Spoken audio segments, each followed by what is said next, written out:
C'est une claque monumentale, une sensation d'étouffement qui prend à la gorge et refuse de lâcher, même des jours après avoir tourné la dernière page.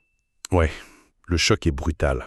On parle ici des Choses de Georges Perec, un livre publié en 1965 et couronné par le prix Renaudot. C'est une plongée vertigineuse dans l'obsession matérielle et la tragédie intime de la société de consommation. Le mot qui s'impose tout de suite, c'est asphyxiant. Totalement asphyxiant. Et au centre de cette asphyxie, on trouve deux personnages. Jérôme, 24 ans, et Sylvie, 22 ans. Et dès les premières lignes, on est jeté d'emblée dans leur fantasme de perfection absolue. Un appartement irréel décrit dans les moindres détails. Et c'est là qu'éclate la contradiction narrative majeure. C'est ça. On a affaire à des experts du bonheur humain qui se noient volontairement dans leur propre misère. C'est complètement fou, n'est-ce pas? Surtout quand on réalise les enjeux dramatiques. Ils jouent leur vie entière, leur jeunesse et leur âme sur la simple promesse d'un canapé Chesterfield et de l'illusion de la liberté. Et cette illusion, elle commence par une véritable hypnose littéraire. Le tout premier chapitre est conçu comme un mirage absolu. On lit pas simplement une description, on s'y promène physiquement. Exactement, on déambule dans cet appartement parisien idéalisé. Tout est chaud, tout est parfait, harmonieux. On nous parle de tapis de soie, de meubles en bois clair complètement immaculés. Il y a aussi des bibliothèques massives. Elles sont remplies de livres fascinants. Et puis il y a un silence profond, presque palpable. Le texte mentionne même un grand portulan. Ah oui, les anciennes cartes maritimes hyper détaillées. Voilà, c'est fièrement accroché au mur. C'est vraiment le raffinement ultime. Mais ce qui frappe dans cette ouverture, c'est la grammaire. Je suis restée bloquée là-dessus. Tout est conjugué au conditionnel. Les murs seraient des placards, l'œil glisserait sur la moquette. C'est pas la réalité. C'est un rêve éveillé. C'est littéralement le paradis sur Terre. Un paradis qui est construit sur une promesse absurde. L'idée que si l'environnement matériel est parfait, le bonheur intérieur suivra automatiquement. La vie y serait d'une fluidité totale. On a envie d'y croire avec eux, on a presque envie de s'asseoir dans ce canapé imaginaire. Et puis au chapitre 2, le mur de la réalité nous percute à une vitesse folle. Ah, le réveil est d'une brutalité inouïe. Le nuage se dissipe d'un coup, et là on découvre la vraie vie de Jérôme et Sylvie. Fini les vastes espaces et les tapis de soie.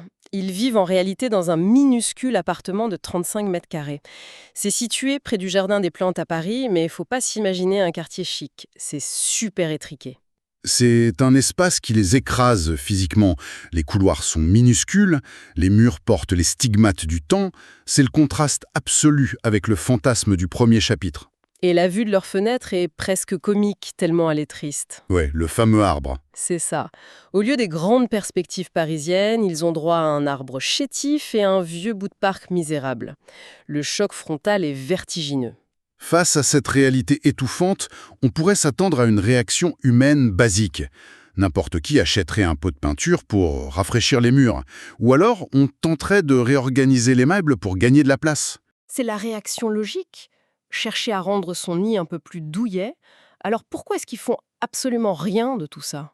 Parce qu'ils sont paralysés par leur propre psychologie. Pour Jérôme et Sylvie, c'est le tout ou rien. Améliorer ce petit espace, ce serait accepter qu'ils y vivent vraiment. Je suis fascinée par ce mécanisme. Ils préfèrent vivre dans la crasse plutôt que de valider leurs conditions sociales. Si c'est pas le château, ils touchent à rien. Donner un coup de pinceau, ce serait admettre leur appartenance à cette réalité médiocre qu'ils méprisent. Alors, ils vivent pas, ils se mettent sur pause. Ils transforment leur vie en une gigantesque salle d'attente. Mais ils attendent quoi au juste? Un miracle? Ils attendent que l'argent tombe du ciel.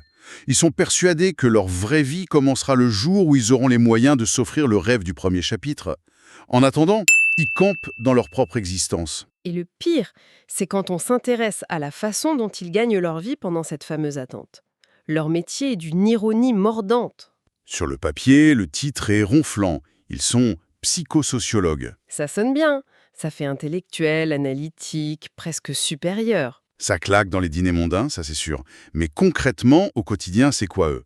Ils descendent dans la rue ou ils prennent le train pour aller en province? Et là, ils abordent des passants. Voilà, pour leur poser des questions interminables. Des questions sur des produits de consommation courante. C'est ahurissant de banalité. Ils arrêtent les gens pour leur demander ce qu'ils attendent d'un aspirateur traîneau. Ils sondent les ménagères sur la purée en sachet ou les qualités de la chicorée. On est bien loin du grand travail intellectuel. Ils passent leur jeunesse à décortiquer les envies d'achat des classes moyennes. Mais le plus fou, c'est qu'ils se sentent dessus de tout ça. Comme ils n'ont pas d'horaire fixe de bureau, ils ont l'impression d'être libres. Ils se voient comme des observateurs cyniques. C'est le paradoxe tragique de leur situation. Ils se croient en marge du système, alors qu'ils en font les petites mains indispensables. Ils fabriquent littéralement la machine publicitaire. En récoltant ces données sur la chicorée et les matelas, ils nourrissent le monstre de la société de consommation. Ils donnent aux publicitaires les armes pour créer de nouvelles frustrations. Et le drame absolu, c'est qu'ils sont les premières victimes de cette machine. Ils pensent analyser la consommation des masses, mais leur propre cerveau est lavé par cette même industrie. Ils construisent les barreaux de leur propre prison. Ils passent leur journée à parler d'objets, et le soir, ils rentrent dans leur minuscule appartement avec une envie désespérée de posséder ces mêmes objets. Cette tension permanente les pousse à mettre en place un système de compensation assez pathétique. Ils ne peuvent pas s'offrir la vraie richesse, alors ils fabriquent une fausse abondance. On le voit super bien avec leur obsession pour le style britannique. Ils veulent projeter l'image de la grande bourgeoisie, cette opulence discrète mais chic. Sauf que les boutiques de luxe du boulevard Saint-Germain, c'est hors de prix pour eux. Alors ils déploient une énergie folle pour tricher. Ils vont fouiller les puces. Ils traquent la chemise américaine d'occasion, celle avec le fameux col boutonné. L'ultime symbole. Ils l'achètent pour une bouchée de pain et la portent comme un trophée. Mais ce bricolage fonctionne qu'un temps. Une chemise à col boutonné masque pas le découvert à la banque. Le vide financier les rattrape toujours à la fin du mois. Et cette mascarade révèle une nuance psychologique cruciale du livre. Jérôme et Sylvie ont un rapport très particulier à la réussite. Ils veulent pas devenir riches. Quelle est la différence pour eux ? Devenir riche, ça demande un processus. Il faut travailler dur, grimper les échelons, économiser mois après mois. C'est une démarche laborieuse, intimement associée au monde des employés qu'ils fuient comme la peste. Ah, je vois. L'effort est vulgaire à leurs yeux. Eux, ils veulent être riches immédiatement. C'est tout à fait, sans aucune transition. Ils veulent les avantages matériels sans l'effort qui permet de les acquérir. Ils sont incapables de lier l'action au résultat. C'est une impatience vertigineuse. La société moderne leur projette ces images de perfection partout, mais elle leur refuse les moyens d'y accéder. Et cette impossibilité de concilier leurs désirs et leur réalité devient une véritable obsession. L'argent n'est plus un outil, c'est un mur de briques qui les étouffe physiquement. Leur conversation tourne en boucle. Ils parlent plus que d'argent. Et quand la réalité est trop dure, l'esprit décroche. Ils basculent dans des délires complets. Ils se mettent à fantasmer des scénarios totalement improbables pour devenir millionnaires du jour au lendemain. C'est presque enfantin. Ils imaginent hériter d'un oncle inconnu en Amérique. Ils rêvent de gagner le gros lot au tiercé. Ça va tellement loin qu'ils planifient mentalement des cambriolages. Le vol d'œuvres d'art inestimables devient une conversation très sérieuse pour eux. Évidemment, c'est purement mental. Ils n'ont pas le courage de passer à l'acte. Leur seule vraie rébellion, leur seule prise de risque, c'est le poker avec des amis. Et c'est là qu'on voit l'ampleur des dégâts psychologiques. Quand ils gagnent quelques billets au poker, ils ressentent une ivresse complètement disproportionnée. Ils se sentent surpuissants. Ils ont l'impression d'avoir enfin vaincu le système, d'avoir trouvé la faille. Tout ça pour quelques pauvres billets froissés, c'est vraiment poignant. Et cette folie est constamment alimentée par le vocabulaire qui les entoure. Le texte montre avec brio comment le langage des magazines colonise littéralement leur esprit. Ils se croient plus malins. Mais ils absorbent chaque mot publicitaire. Des mots comme moelleux, racé, authentique. Ce vocabulaire dicte ce qu'ils doivent ressentir. Ça dicte ce qu'est le vrai goût, ce qu'est une vie réussie. On a tous déjà ressenti ça, cette petite envie, ce besoin d'acheter un truc en pensant que ça va tout régler. Mais là, le curseur est poussé à l'extrême. Ils s'aiment plus qu'à travers le reflet des vitrines. Leur identité même est remplacée par un catalogue d'objets inaccessibles. C'est une histoire de pauvreté, qui est indissociable de l'image éclatante de la richesse. Et la pression monte tellement qu'elle devient physiquement insoutenable. Paris se transforme en une prison à ciel ouvert. En plus, on est au début des années 60. L'histoire gronde en arrière-plan. La guerre d'Algérie éclate. Les attentats se multiplient dans les rues. Mais Jérôme et Sylvie sont d'une apathie glaçante face au monde qui brûle autour d'eux. Ils sont complètement anesthésiés. Ils sont trop concentrés sur leur vide intérieur pour se soucier du reste du monde. Et face à cette impasse totale, ils décident de fuir. C'est la grande décision de 1962. Ils font leur mal, décident de fuir l'angoisse financière parisienne et partent enseigner en Tunisie. C'est censé être le nouveau départ, l'exil salvateur. Ils imaginent sans doute la chaleur, l'aventure, une rupture nette avec cette obsession matérielle qui les ronge. Sauf que le mirage se dissipe immédiatement. Le crash émotionnel sur place est sans appel. Ils atterrissent à Sfax. C'est pas du tout la capitale effervescente qu'ils espéraient. Loin de là, Et là-bas, l'ironie continue.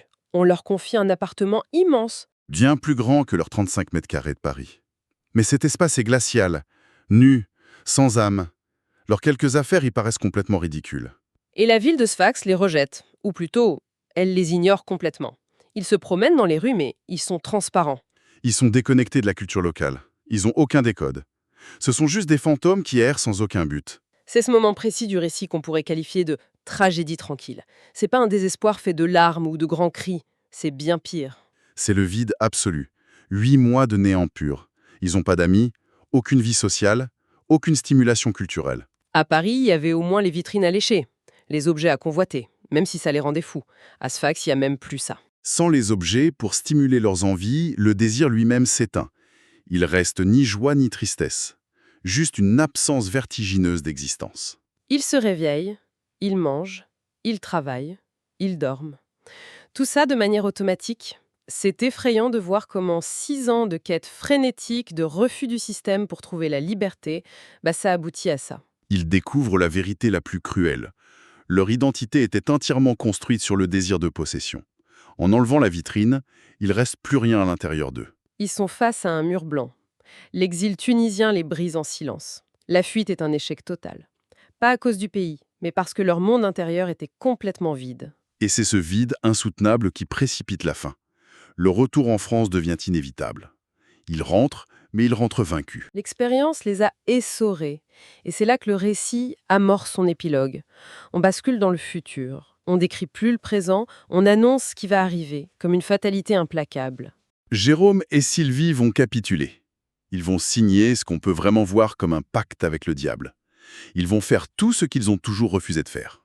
Ils vont se ranger, ils vont accepter des postes de direction dans une agence de publicité, à Bordeaux.